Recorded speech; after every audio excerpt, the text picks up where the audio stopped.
We have an update to a previous story, and it was about the two friends, and one showed up dead. So we had the two guys, and they had bonded 30 some years ago over baseball. They both love baseball. And all signs pointed to murder. You had one guy who was basically in control of the other guy's income. He had access to his bank account. The police made him a person of interest when after the death of the first person, that he went to the bank and started trying to take money out of the bank account. He was also the primary receiver of life insurance should the person die. So all signs pointed to murder. I mean, this is it. They had been friends for a long time, but here's a guy who had some money and there's an opportunity. They're down by the water, and it seems like he pushed him in. Now, one thing that was in the news reports that I read that I didn't say because it wasn't clarified, they talked about him having weights with him, the guy who was in the water, but they didn't actually say the weights were in a backpack weighing him down. So because they didn't say it, I didn't feel actually comfortable putting that out there as a fact, but it turns out in a follow-up story, the reason for his drowning, he had a backpack full of weights on, and that's what weighed him down so that he drowned. Now, it turns out there's a very interesting change in this. So the friend was arrested for suspected murder. The update has been that the murder has been downgraded to assisted suicide. Assisted suicide is still illegal in Japan, but it's not exactly the same caliber as murder. So that gives us a big hint into what was actually probably happening. So the prosecution has looked at all the facts, talked to the suspect, and gone, we think this is a case of assisted suicide, not murder. Suicide is still illegal in Japan. You're not allowed to help people commit suicide. And it was the life insurance claim that brought it all, because the guy requested, like, how do I find out, how do I get the money from this life insurance claim after my friend dies? So while no further information has been given out, the fact that it has been changed from a murder case to an assisted suicide case actually gives us a whole lot of information that we can kind of see what probably was actually going on in the time, if again, the facts turn out to be accurate.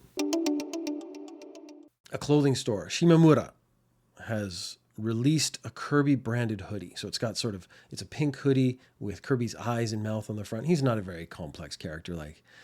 Kirby was actually a placeholder for a character that was never actually developed. So they're like, we've been working with this blob for so long, we kind of have fallen in love with this blob. They put the blob game out and everyone falls in love with the blob as well. Everybody loves Kirby. So of course, a branded shirt makes a lot of sense. You have a hoodie and it's got Kirby's face in the front and it says Kirby across the top, except the Japanese pronunciation of Kirby is a lot more like Kabi. And Kabi, if you were going to spell it in English, you would put Karby, or maybe a double I or something like that. And so if you were a Japanese person working in a Japanese company and you made the very Japanese mistake, a whole bunch of other Japanese people might not notice the mistake and release the hoodie. So the release of this hoodie actually said Karby across the top, which is technically a misspelling because all the games have been released in English. All the games have Kirby written on it, so it should match those games. The company will offer refunds, but now the way I'm looking at it, this is a limited edition misprint. So if you get one of these, I would hold on to it. I would keep it for a while and then sell it, a couple years down the line when it's impossible to get this kind of thing, maybe make a couple extra dollars off it. It's been on sale since September 25th. So it hasn't been that long before someone actually noticed the mistake or someone actually brought the mistake up to the attention of the company. And the company immediately was like, we're going to recall those. We're going to refund anyone who wants a refund. They didn't just replace it. They offered a refund, not a replacement. I guess you just go buy the correct spelling of the hoodie if you still want it. I would still keep the one that says Kabi. I like these kind of things with little mistakes and weird stuff in it. It makes them more unique. And I think that uniqueness is something that I like in the world. So if you have one of those Kabi hoodies, I would recommend not returning it, not getting a refund. Keep that because that's unique and individual and cool. Over-tourism is a story we've talked about multiple times on Ninja News Japan because it's become a major news story in Japan. People are kind of upset that foreigners come over and they don't sort of abide by Japanese rules and sort of social norms. I think this is understandable because when you come to another culture, you're sort of expected to fall in line with that culture to a degree, but also you're here to have a good time. You're having fun. Maybe you get excited. Maybe this is the kind of place, you just want to live that life.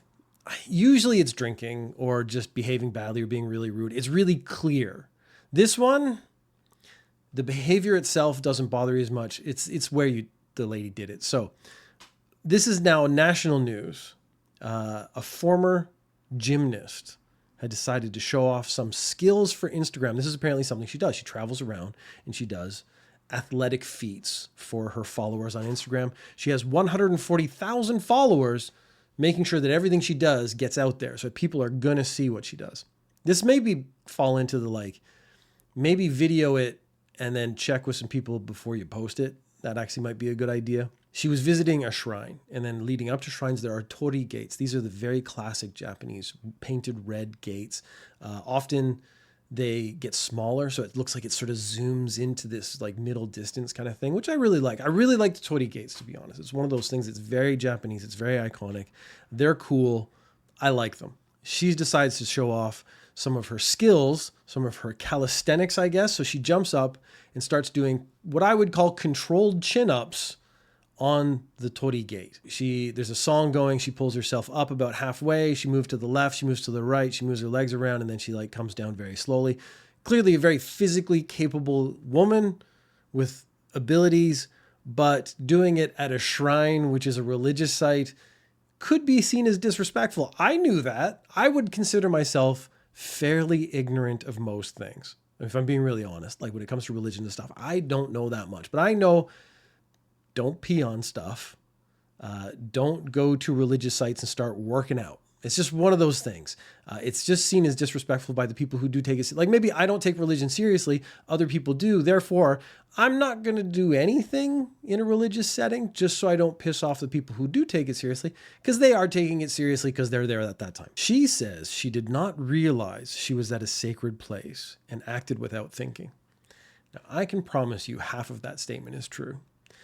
She did act without thinking. She acted without thinking because this is something she has done. This has become her shtick. She goes to places and does physical things. So for her, going to any place is a platform for her to do a physical thing and show off a bit for her followers. She knew this was a sacred place. She knew this was a shrine. She knew these gates were part of the shrine. I mean, that's why you go there. I'm not, getting particularly angry about it, but this part of the apology is a lie. You looked up on the internet, or you looked up some maps, or you tried to find some stuff in the area. You were looking up for tourist locations and it said something shrine.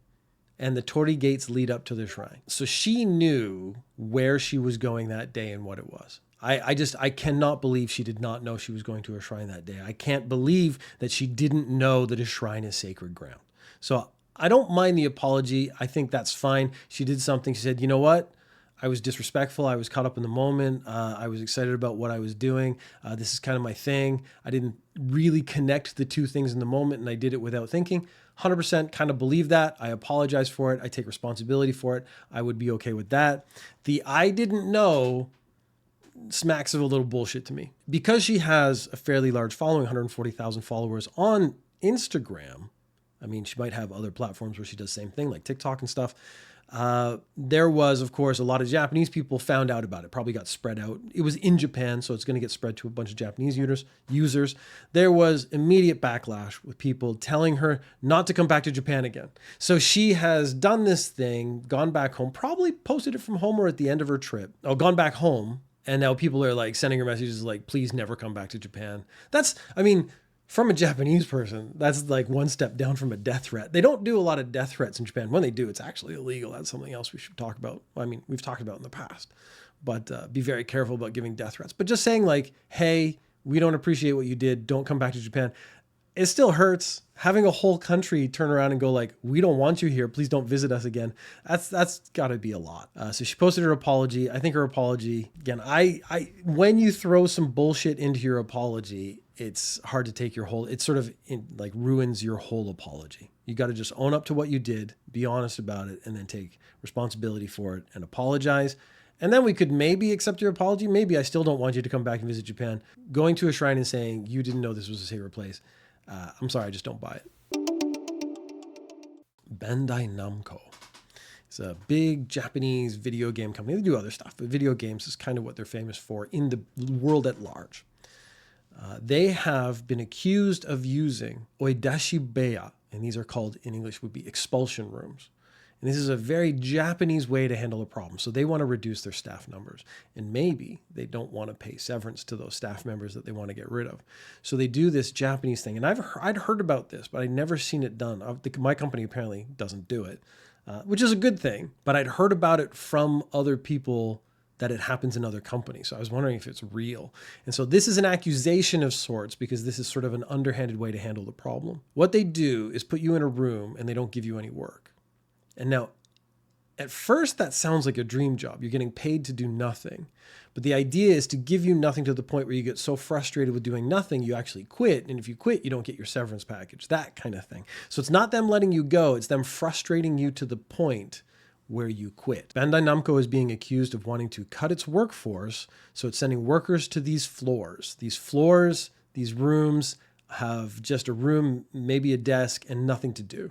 They might have a computer on it because something that says later, so it means it has a computer. If it has a computer, see, this is it. You could mess around, but if you're messing around, you're messing around on work time. So if you're not doing what you're supposed to do, if you're messing around on work time, maybe then they could fire you. So if I start just like reading Reddit all day, every day, and they go, well, now we can accuse you of just messing around all day and not doing the task. But you say, but you haven't given me a task, but your task was to do nothing. Yeah, you see, you get stuck in a loop. They're trying to create a situation where they can get rid of you and it's your fault. 200 people so far have been sent to these rooms. 100 have quit. So it's been relatively successful. If they want to get rid of all 200 of these people, they had a 50% success rate, and they've really just started. I mean, they don't actually say in the story when this started, because this is like the people who've quit are now making the accusation of the company. So how long did they actually stay in those rooms before they actually ended up quitting? The idea is to pressure them to leave voluntarily, and this is used as ammunition to cut severance when you leave. Some people use the time to look for another job. So guess they don't have to necessarily give you a computer to look for another job. I guess you could do that on your phone. Phones are pretty powerful nowadays. So yeah, I could see them putting you in a room with a desk and you start using your phone. But then again, using your personal device on company time, that could be a fireable offense if they set it up that way in the beginning. So it leads to a whole bunch of questions. Bandai Namco did release a statement. Our decisions to discontinue games are based on comprehensive assessments of the situation.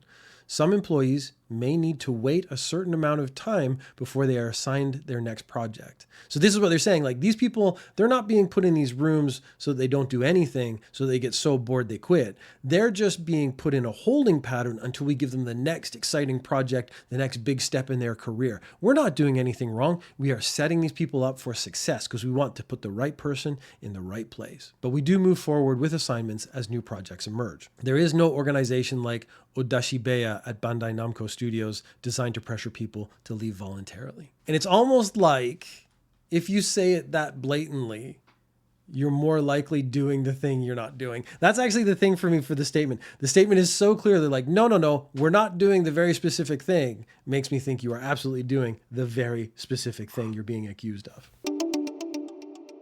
Train nerds. Train nerds are a big thing. I actually had a conversation with Gray last week. We didn't actually put it into the podcast, talking about some of the bad behavior of these incredibly enthusiastic train fans that live in Japan. So I've always found, like, otaku, there's kind of like two versions of it. There's otaku, I'm a big fan of something, I love it, that's it. Then there is otaku, the person who is obsessive, the person who this is their entire life. They don't care about anything else. A lot of these train fans fall into that second category where they're obsessive over it. And this is a subset of that called toritetsu. And these are the guys who love to take pictures of trains specifically. So their hobby is taking pictures of trains. They're going to go to special locations to try to get a picture of, let's say, a train coming out of a tunnel. They have set up spots where you can get a picture of the entire Shinkansen in one shot, that kind of stuff. They pay thousands of dollars for cameras. They're learning techniques. I mean, these are people who their whole life outside of work, maybe not even work because they're so obsessed over it, is taking pictures of trains. On October 15th, 100 people crowded around a single train crossing. So you got to imagine there's the road, there's the train crossing, those little sort of single barrier arm things come down. These people were all over the train tracks. And when the arms came down, which you're supposed to be standing behind those for your own safety, a whole bunch of people still were on the inside of it. And they had train staff like pushing them out and getting really angry at them and shouting at them. Because again, we don't want you to get hit by the train. We're crowding to see a very specific train. Now, this is a black train. So all the trains in Japan, basically they're all kind of white or red or something like that. This is a entirely painted black train. And the reason it's a special train is because when a train derails, this is the rescue train that goes out to get it, to pull it either back on or push it. I don't know what it actually does, but it is the train that goes out to deal with derailed trains. Now, this has a very rare thing in Japan. We have train accidents, we have earthquakes and stuff, but 99% of the time, that just means the train stops. So let's say a car gets stuck on the road. The train will hit the car, because trains don't stop very fast. It won't derail. You get accidents of other sorts. The trains stop, they don't necessarily derail. You have an earthquake, the train will stop, it won't derail. There's a lot of safety measures in place to make sure that trains don't derail. So a train derailing, and therefore the need and the use of the black train, the rescue train, is an incredibly rare thing. So for these guys who the whole lives are taking pictures of trains, the opportunity to take this single picture is like a lifetime event. The reason this train was traveling this route on that night wasn't because there was an accident of any sort. It was because they were changing train yards. So it was sitting in one train yard, they were moving it to another train yard just for, I guess, to make it more accessible should there be an accident in the future. There is a similar train, the Shinkansen, the bullet train. They're all white. I mean, they have blue accents and stuff, but basically all the bullet trains are white. And then there's one yellow one, and this is called Dr. Yellow. And this is the Shinkansen, the bullet train that sort of checks the track. So it goes down, it goes at those speeds. It has no passengers. It just has computers in it measuring like how much the vibrations are, how fast are we going? Are there any things we should check? Are there any tracks that need to be fixed? It basically is checking the health of the tracks that the Shinkansen runs on, which is why the Shinkansen itself is so safe to run. Again, very similarly, they don't publish the schedule of this train. They don't make it clear when this thing is going out. So seeing Dr. Yellow is a very special event for these massive toritetsu. But they also are breaking the rules of the sort of train etiquette by standing on the tracks, going inside the barrier when it comes down, and getting shouted at by station staff. The station staff knew this was going to happen. And there have been like scuffles. So like they push each other, they try to get the best picture. When someone gets in the way, they get really angry at them. They actually had a guy ride in front of a fairly rare train that comes around this one very specific curve, and he was in the shot, and they all started shouting at him that he should pay them money for ruining the photograph. That, I mean, he didn't know. He was just riding his bicycle home from work that day, and he was basically one guy versus like 100 nerds. I mean, still quite scary if we're being honest. It's an issue because sooner or later someone's going to get hurt. But I actually had a second thought. Because they want to see this train so badly, what if a nerd took it so far they actually tried to create a train decoupling so they would know where the decoupling happened so they could actually wait for the train, the rescue train, to come? If that has not actually happened, I was like, that would be an awesome police manga episode in the future. A 35-year-old man was arrested for stealing 150 kilograms of onions. I don't know why that caught my attention. There's actually been a spate recently, I guess this is harvest season, of people stealing like peaches and fruit and vegetables from farmers. Last week, I didn't actually do the story, was like 150 kilograms or 200 kilograms of rice was stolen from like a warehouse. Like, this is worth a lot of money. So 150 kilograms of onions was worth 100,000 yen. Now, not a massive amount of money, but I guess if you were going to just go resell it, I mean, it's pure profit for you. So that's just 100,000 yen in the bank. The man who's been accused claims his innocence and that he has no recollection of the crime. So I guess if you didn't commit the crime, you would have no recollection of the crime. So that's actually a pretty good stance to take. He became a suspect after the police looked at security footage near the field. So we've now hit a point in modern society where stealing stuff from what would look like an empty field means you're still caught on camera. So that to me is one of the biggest inhibitors to crime. Is there is so many cameras in the world now. So many crimes are solved by police just going, well, here's this guy, let's follow him home. And then they go to his house and pick him up and go, did you do this? 9 times out of 10, they actually confess in Japan. But this guy, at least he's holding his ground. He's saying, nah, I didn't steal any onions. I don't know why I found it funny, but he's also an onion farmer. So this is an onion farmer who went to another onion farmer's fields and stole his onions and brought it back. It would be much easier to hide the evidence though. So like it's just immediately going to like, if I wanted to hide dead bodies, it'd be good if I worked in like a mortuary. because there'd be dead bodies everywhere. It makes way more sense with onions. Onions are much easier to hide and much harder to identify, I guess, than a human body. My brain should not have gone there is what I'm feeling right now. Several onion thefts have happened over the last couple weeks. A man in his 20s was arrested last month. So this is not like an isolated incident. There are a lot of people out there stealing the onions, which led me to the second part, where if he actually gets convicted and arrested of the theft of 150 kilograms of onions and he's in jail and he's in with like a hardened Yakuza killer, although all the Yakuza stories I've read recently, it's all the like 50-year-old men stealing Rolex watches and getting caught right away. My image of the Yakuza, having now covered a bunch of Yakuza news, is gone way down. Like they're just not as scary as they used to be, especially because they all seem to be really old now. Like I'm 50 something. They're all 50 somethings. I'm like, it's just not as impressive. You need that like vigor of youth to really, create your crime syndicate. Well, I have no idea what I'm talking about now. The Yakuza are getting old. I think that's what I'm saying. They need some new blood to make them scary again, because it just gets to a point where it's now just a bunch of old men sitting around trying to steal cars. And it's just not the same as, the organized crime of our image from the movies and stuff. But you're in prison and you're in with your cellmates. And it's like, what did you do? I killed a guy with my bare hands because he talked to me the wrong way.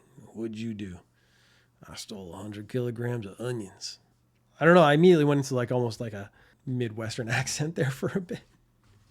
I don't think you're going to be getting a lot of clout in prison if onion theft is your crime. A man is using a toilet in a train station. Perfect start to any story. He hears someone outside sort of like tapping, and he gets pissed off. He's like, that guy's trying to rush me, man. I need to relax to have my functions function at their best. I need, personal time. Why are you rushing me? So it pisses him off. So he finishes up, he goes outside, he sees the guy who was in the bathroom. He's, you know what? This is a train station. I'm going to kick that guy in the waist. I guess he's just not very good at kicking. Like, because if you're going to kick someone, the waist is maybe the least effective place. Probably kicked him just in the side and hit his waist, if I'm thinking about it more logically now. In a train station, though, that's a problem, because if you hit someone and they fall into the tracks, that is attempted murder. So that's actually a whole different issue. It didn't go that far. The guy who got kicked wasn't actually injured. Then, after the guy kicked him in the waist, he ran away and hid in the bathroom again. So we're not dealing with the like bravest criminal, or his passion and fury overtook him for a moment and he kicked the guy in the waist. And then reality set in, he's like, a whole bunch of people just saw me kick a random person in the waist. I'm going to go run away and hide now.